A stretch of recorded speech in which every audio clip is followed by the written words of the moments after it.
Good afternoon. This is Rendezvous with the Redeemer. I'm Brother Brad. And we've been doing a series the last 2-3 videos regarding baptism. And I want to continue that in this video and talk about one baptism.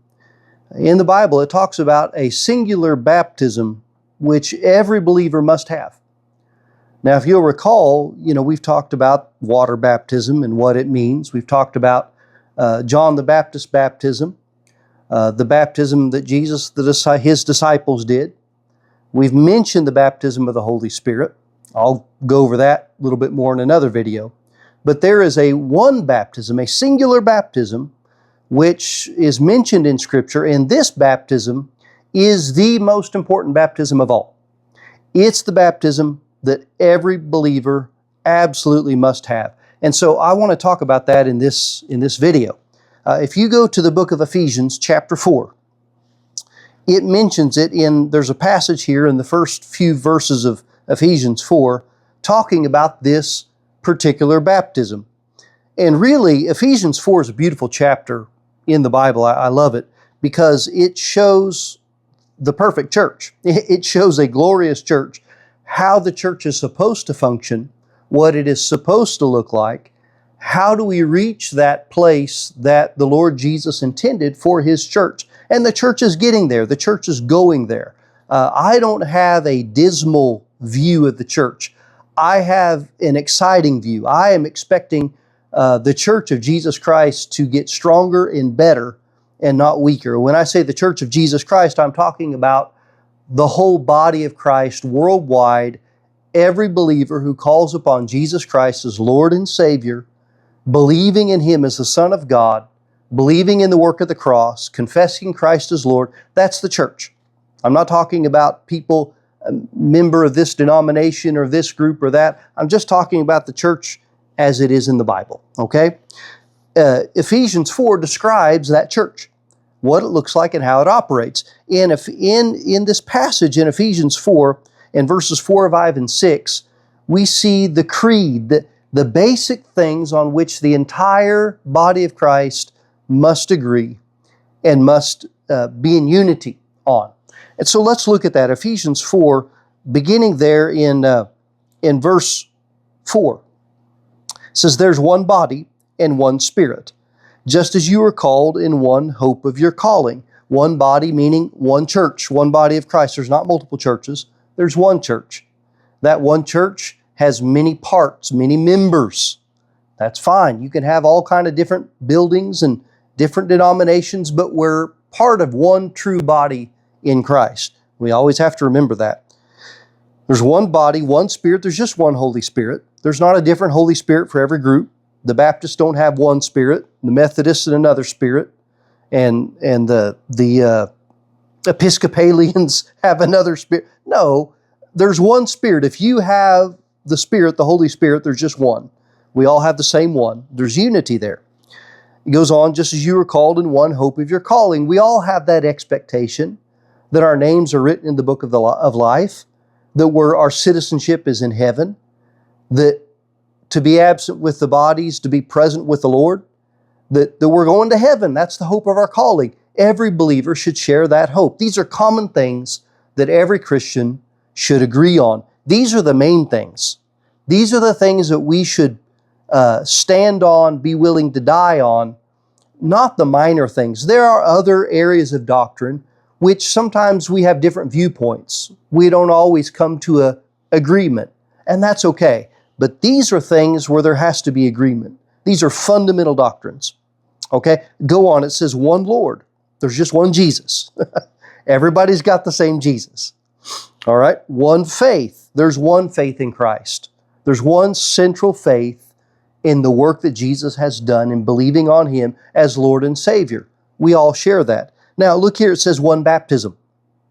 There's just one baptism, that which all members of the body of Christ must partake. Now, that sounds very strange because I've talked about 3 baptisms. I've talked about baptism of the Father, baptism of the Son, baptism of the Holy Spirit, repentance toward God, faith in Christ, being filled with the Holy Spirit. And here it talks about one baptism.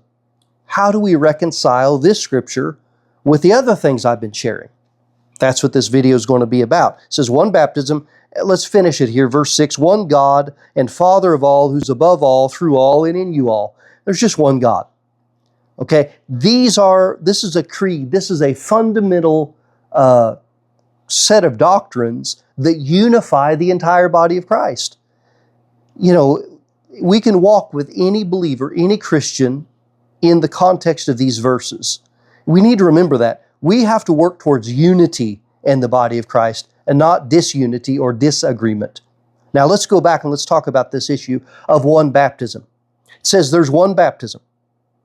The whole body of Christ is unified by one baptism. So there is a singular baptism that is essential. It's mandatory for every Christian, every member of the body of Christ. And what baptism is that?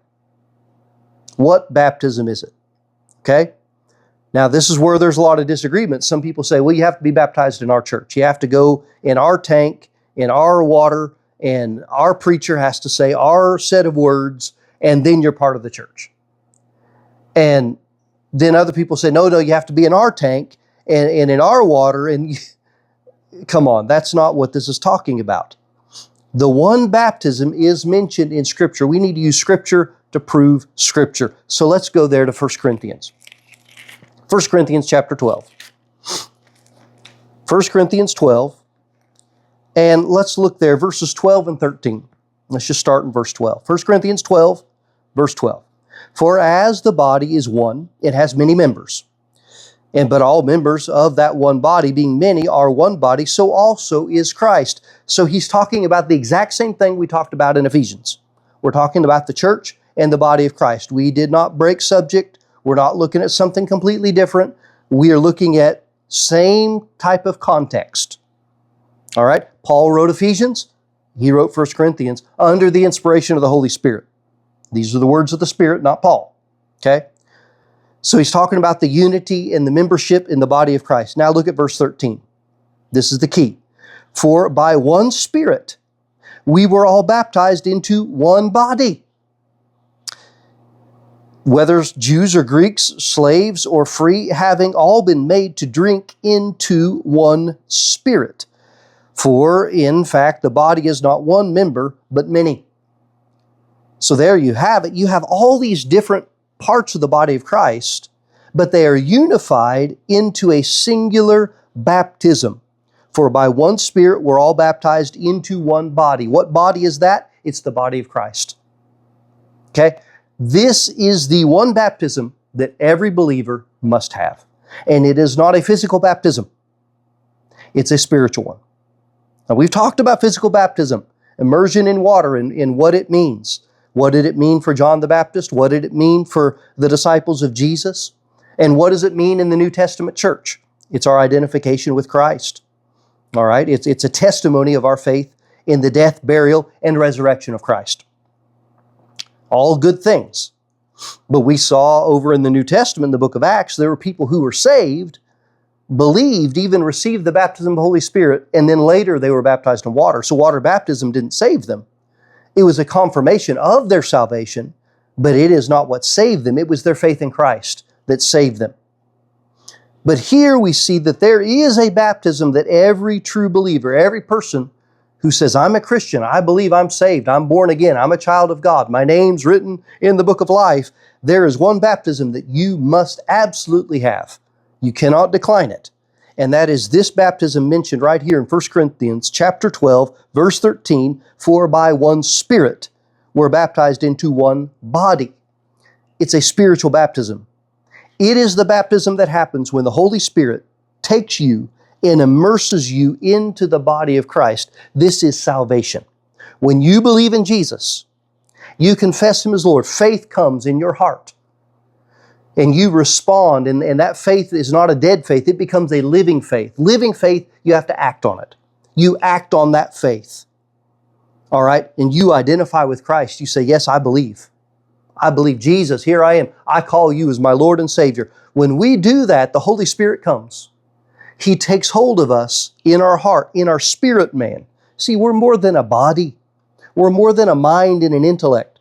We're a spirit, first and foremost. The body can die. All right? Our mind can get feeble, but our spirit, oh, that's the part of us that's eternal and everlasting. That's the part of us that's renewed every day. And that's the part of us that when we believe in Jesus, the Holy Spirit takes us and immerses us into the body of Christ. There is a circumcision of the heart. He cuts out the heart of stone, that old hard man, that dead spiritual man, the man of sin. He cuts it out. And He puts in a heart of flesh, and we become new. And there's a spiritual baptism by which the old is taken out and a new man comes in. And we are immersed, baptized into the body of Christ. It's a spiritual baptism. This baptism, a man cannot do it. No man can take glory in this baptism. This is a baptism which only the Holy Spirit is able to do. And it comes when you believe in Jesus. When you have your faith in Christ, the Holy Spirit immerses you into the body of Christ, and you become a member of the church, the body. This is the one baptism that everyone has to have. This is the baptism that unifies the body of Christ. All right? Because if we were to get in this room and we were to line up Christians from all over, you would have in this place people of all different churches, different denominations, different groups, and you could ask each one of them about their baptism if they were water baptized. And many of them will have been water baptized. And they would all have different things that were said. Maybe they were baptized in different places,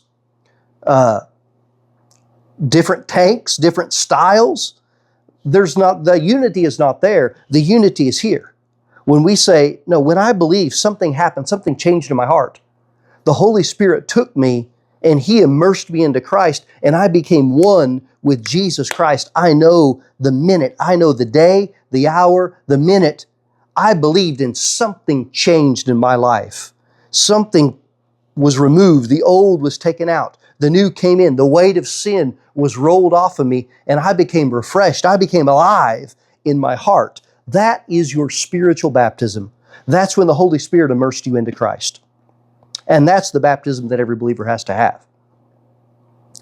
All right? So when we talk about baptism, it's a pretty big subject. I want to get to some other things, but I cannot neglect this, because this is the one baptism we all have to partake of. We all have to identify with. This is the baptism that unifies the body of Christ. Don't fight with people over all the formulas and you got to be in our church or that. Stop it. We're baptized by the Holy Spirit into Christ, and no man can take glory for that. That's something that the Holy Spirit does when we believe. And it's wonderful. And we give glory to God for that. And then if we continue to follow that, what's going to happen? Well, the Holy Spirit takes you and baptizes you into Christ, and then what happens? Christ takes you and He'll baptize you in the Holy Spirit. It's kind of like a square dance. I haven't done a square dance since 5th grade, but you know, the square, the partners, you take your partner and go round and round. Well, that's kind of what happens. When you come to Christ, the Holy Spirit takes you and He immerses you into Christ. And you pop back up, and then Jesus takes you and He'll immerse you in the Holy Spirit. This is a doctrine of baptisms. So I trust that may be cleared up for you, because sometimes people will see that scripture and say, one baptism. Well, which one baptism is it? It's this baptism where the Spirit baptizes you in Christ. It's a spiritual baptism. In fact, let me say it this way. If you have not received a spiritual baptism, no other baptism has any significance for you. It has no effect. It's not available. It's not valid unless you first have a spiritual baptism where the Spirit of God has done a work in your heart and He's immersed you into Christ. That's the baptism that unifies every believer, no matter what the name is on the outside of the church or the creed or whatever your background is. There's all different ones. I've been all over the world, okay? I've been into churches in Africa, in Asia, and the name on the outside of the building is not what's important. It's the people on the inside of the building and what they believe. That's what's important. Do they believe in Christ? If they do, I can fellowship with them. It's really that simple. We shouldn't make it complicated. Don't be controversial for no reason, okay? So there is the one baptism, and if you don't have that baptism, get it. How? You believe in Jesus. Confess Christ as Lord and Savior of your life. Put your faith in your heart, your trust in Him, and the Holy Spirit will do the rest. And it'll be wonderful, and it'll be great, and it's simple. All right? Until I see you again, you be blessed.